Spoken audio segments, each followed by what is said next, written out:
Hello students, today we will study magnetic properties of solid. ठीक है, यहाँ पे हम 11th क्लास में डायमैग्नेटिक पैरामैग्नेटिक पढ़ चुके हैं। ठीक है, अभी फिर इसको पढ़ेंगे हम लोग। फेरोमैग्नेटिक, यहाँ तीन एक्स्ट्रा मैग्नेटिक प्रॉपर्टीज़ की बात होती है, फेरोमैग्नेटिक, एंटी फेरोमैग्नेटिक और फेरी मैग्नेटिक। ठीक है, तो इसको हम पढ़ेंगे आज। सॉलिड स्टेट में ये चार मैग्नेटिक प्रॉपर्टीज़ ऑफ सॉलिड आता है। ठीक है, तो जो सबसे पहला है अपने पास वो क्या है, डायामैग्नेटिक। ठीक है, देखिए डायामैग्नेटिक क्या होता है कि जिसमें अनपेयर्ड इलेक्ट्रॉन नहीं हो। ठीक है, डायामैग्नेटिक क्या है, no unpaired electron, no unpaired electron. या फिर इसका दूसरा जो तरीका है पहचानने का वो ये है कि in the presence of magnetic field there is no sorry, in the presence of magnetic field वहाँ रिपल्सन होता है। ठीक है, in presence of magnetic field के प्रेजेंस में यहाँ क्या होगा, आपका रिपल्सन होता है। ठीक है, तो ये होता है आपका डायामैग्नेटिक की नो अनपेयर्ड इलेक्ट्रॉन या फिर मैग्नेटिक फील्ड के प्रेजेंस में रिपल्सन होता है। एज फॉर एग्जाम्पल NaCl होता है आपका, TiO2 होता है और फिर आ जाता है V2O5। ठीक है, ये सारे क्रिस्टलिन सॉलिड है विच इज़ डायामैग्नेटिक। ठीक है, जो कि क्या है, डायामैग्नेटिक। दूसरा जब हम देखते हैं मैग्नेटिक प्रॉपर्टीज़ में पैरामैग्नेटिक, तो पैरामैग्नेटिक के लिए यहाँ क्या था आपके पास, नो अनपेयर्ड इलेक्ट्रॉन। यहाँ पे जो होता है at least one unpaired electron, at least one unpaired electron. ठीक है, तो इसको ध्यान में रखिएगा, जिसमें अनपेयर्ड इलेक्ट्रॉन हो वो क्या होगा, पैरामैग्नेटिक। जिसमें अनपेयर्ड इलेक्ट्रॉन नहीं हो वो क्या होगा, डायामैग्नेटिक। ठीक है, और इसमें क्या होता है, इन the presence of magnetic field ये अट्रैक्शन शो करता है। ठीक है, इन the presence of magnetic field यहाँ क्या होगा, आपका एट्रैक्शन होता है। ठीक है, क्या होता है, एट्रैक्शन होता है। ठीक है, इसका एग्जाम्पल अगर हम एग्जाम्पल की बात करें तो एग्जाम्पल आ जाता है आपका Cu+2 Fe+3 और यहाँ क्या आ जाता है, TiO।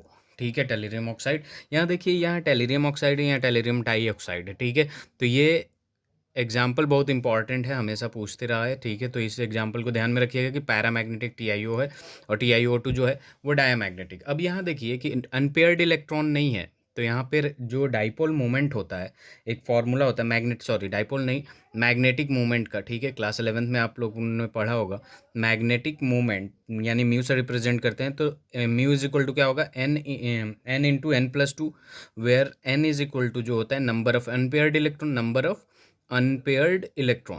Of unpaired electron. ठीक है, अब यहाँ देखिए, यहाँ पे म्यू जो होगा वो जीरो तो होगा नहीं, क्योंकि कुछ ना कुछ होगा, यहाँ अनपेयर्ड इलेक्ट्रॉन है। लेकिन यहाँ पे क्या होगा, म्यू आपका जीरो हो जाएगा। क्यों होगा, क्योंकि यहाँ अनपेयर्ड इलेक्ट्रॉन नहीं है। ठीक है, तो ये दो जो बेसिक था आप लोग पहले भी पढ़ रखे थे, मैग्नेटिक, डायामैग्नेटिक और पैरामैग्नेटिक। अब हमारे पास तीन जो डिफरेंट आता है मैग्नेटिक प्रॉपर्टीज़ में, फेरोमैग्नेटिक, एंटी फेरोमैग्नेटिक और फेरीमैग्नेटिक, ये डाइपोल पे डिपेंड करता है। ठीक है, और डाइपोल देखिए कैसे होता है। ठीक है, जैसे अपने पास सबसे पहला क्या है, फेरोमैग्नेटिक। ठीक है, फेरोमैग्नेटिक। ठीक है, फेरोमैग्नेटिक की जब बात करते हैं हम, ठीक है, तो यहाँ पे एक सॉलिड है। ठीक है, अब इसके थ्रू हमने क्या किया कि इलेक्ट्रिक फील्ड या मैग्नेटिक फील्ड या फिर बैटरी वगैरह से करंट वगैरह पास किया, जिसके वजह से इसमें क्या होगा कि ये जो अंदर के मॉलिक्यूल्स होंगे वो एक साथ अलाइन हो जाएंगे, plus minus plus minus plus minus plus minus ऐसे हो जाएंगे। ठीक है, तो इस वक्त ये क्या करेगा, it self behave like a magnet. अभी मैं समझाने की कोशिश करता हूँ आप लोगों को कि हुआ क्या, after removal of external magnetic field, after removal of external magnetic field. देखिए क्या होता है, जैसे आयरन है, आयरन में क्या होता है कि बहुत देर तक चिपका के हम आयरन को बहुत देर देर तक मैग्नेट से चिपका के रख देते हैं, तो वहाँ क्या होता है कि थोड़ी देर बाद भी वो मैग्नेटिक प्रॉपर्टी शो करने लगता है, यानी उसमें जो प्रॉपर्टीज़ आता है मैग्नेट का प्रॉपर्टीज़ आ जाता है। ठीक है, टेम्पोरली। तो वैसे ही जब यहाँ से मैग्नेटिक फील्ड या इलेक्ट्रिक फील्ड हम पास कराते हैं, तो इसके जो अंदर पार्टिकल्स होते हैं, वो जो डाइपोल होते हैं, वो खुद को अलाइन कर लेते हैं, plus minus plus minus plus minus एक लाइन में। ठीक है, तो ये पूरा का पूरा पॉजिटिव और ये नीचे वाला नेगेटिव हो जाता है। ठीक है, तो इसको हम कहते हैं फेरोमैग्नेटिक। इसके जब एग्जाम्पल की बात करते हैं तो यहाँ क्या आ जाता है, आयरन आ जाता है, निकल आ जाता है, क्रोमियम डाइऑक्साइड आ जाता है, ठीक है। तो यहाँ पे ये सारी चीज़ें क्या हैं, फेरोमैग्नेटिक है। अगर आयरन के मैग्नेट के साथ मिला दिए या इलेक्ट्रिक फील्ड उससे पास करा दिए तो थोड़ी देर के लिए उसमें कौन सा प्रॉपर्टीज आता है, मैग्नेटिक प्रॉपर्टीज आ जाता है। इसी को हम फेरोमैग्नेटिक कहते हैं, ठीक है। इसमें स्ट्रॉन्ग अट्रैक्शन होता है, ठीक है। इसमें क्या होता है, स्ट्रॉन्ग अट्रैक्शन, इसमें ध्यान रखिएगा, इसमें स्ट्रॉन्ग अट्रैक्शन होता है, ठीक है। उसके बाद जब हम आगे बढ़ते हैं, ठीक है, जो फोर्थ टाइप का है वो क्या है आपका, एंटी फेरोमैग्नेटिक, ठीक है।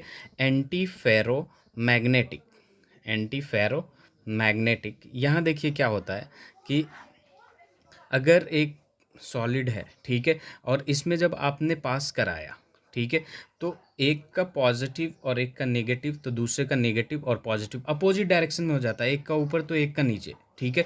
ठीक है, यानी इसमें मैग्नेटिक फील्ड तो होगा नहीं, ठीक है। स्ट्रॉन्ग देखिए इसमें म्यू डाइपोल मोमेंट तो होगा नहीं, एक का पॉजिटिव ऊपर जा रहा है, मैग्नेटिक फील्ड की बात नहीं कर रहा था, डाइपोल मोमेंट की, ठीक है।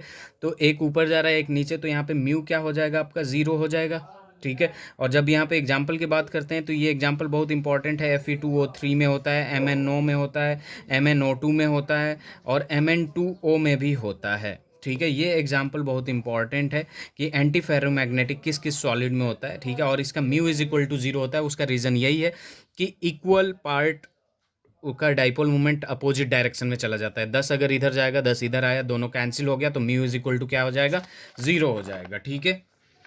उसके बाद लास्ट बट नॉट लिस्ट, ठीक है, आपका जो आता है ये फेरी मैग्नेटिक आ जाता है, ठीक है। क्या आता है, फेरी मैग्नेटिक, ठीक है। फेरी मैग्नेटिक में देखिए क्या होता है कि इसमें जो अलाइंड होता है, जैसे इसमें क्या था कि पूरा का पूरा फेरोमैग्नेटिक में क्या था कि पूरा का पूरा एक डायरेक्शन में हो गया, ठीक है। इसमें क्या हुआ, इक्वली अपोजिट डायरेक्शन में, चार ऊपर तो चार नीचे, इसमें कोई वो नहीं रहता है, कुछ ऊपर जाते हैं और कुछ नीचे आते हैं, ठीक है। जैसे कि मान लीजिए यहाँ पे स्टार्टिंग के चार ऊपर चले गए, ठीक है, तो फिर से दो नीचे आ गए और फिर से एक ऊपर चला गया, ठीक है। इसमें अनइक्वल होते हैं, ठीक है, जिसकी वजह से म्यू जो होता है, जब ये इक्वल होते तो म्यू जीरो होता, लेकिन अनइक्वल है तो म्यू क्या हो जाएगा, नॉट इक्वल्स टू ज़ीरो होगा, ठीक है। तो यहाँ पे देखिए इसका जो एग्जाम्पल हम सबसे पहले लेते हैं तो Fe3O4 होता है एग्जाम्पल, ठीक है, फायराइट, ठीक है। इस बात को ध्यान में रखिएगा कि फेरी मैग्नेटिक में Fe3O4 होता है, एंटी फेरोमैग्नेटिक में Fe2O3 होता है, फेरोमैग्नेटिक में बस Fe होता है। और जब डाया की बात पैरा की बात करते हैं, सॉरी पैरा की, तो Fe+3 होता है और डाया में तो Fe अभी है नहीं, ठीक है। अब देखिए यहाँ पे कहने का क्या मतलब है, ये सारे एक डायरेक्शन में जा रहा है, इसलिए स्ट्रॉन्ग अट्रैक्शन है, ठीक है। और mu is not equals to zero, यहाँ पे साफ साफ दिख रहा है mu is not equals to zero, एक डायरेक्शन में है और सबसे ज़्यादा होगा। यहाँ पे इक्वली डिस्ट्रीब्यूटेड है ऊपर और नीचे, ठीक है, एंटी फेरोमैग्नेटिक में, तो mu is equal to zero और यहाँ mu is not equals to zero, तो यहाँ पे जो म्यू नेट होता है वो less than mu net of ferromagnetic, इससे तो ज़्यादा होगा क्योंकि इसका तो जीरो होगा और ये जीरो से थोड़ा सा ज़्यादा होगा, और ये सबसे ज़्यादा फेरोमैग्नेटिक से छोटा होता है, ठीक है। तो ये था आपका मैग्नेटिक प्रॉपर्टीज़, बहुत ही इजी था, ठीक है। ध्यान से ध्यान देकर पढ़िएगा आप लोग। यहाँ पे देखिए फेरोमैग्नेटिक स्ट्रॉन्ग अट्रैक्शन, ठीक है, और anti ferromagnetic strong repulsion, strong repulsion.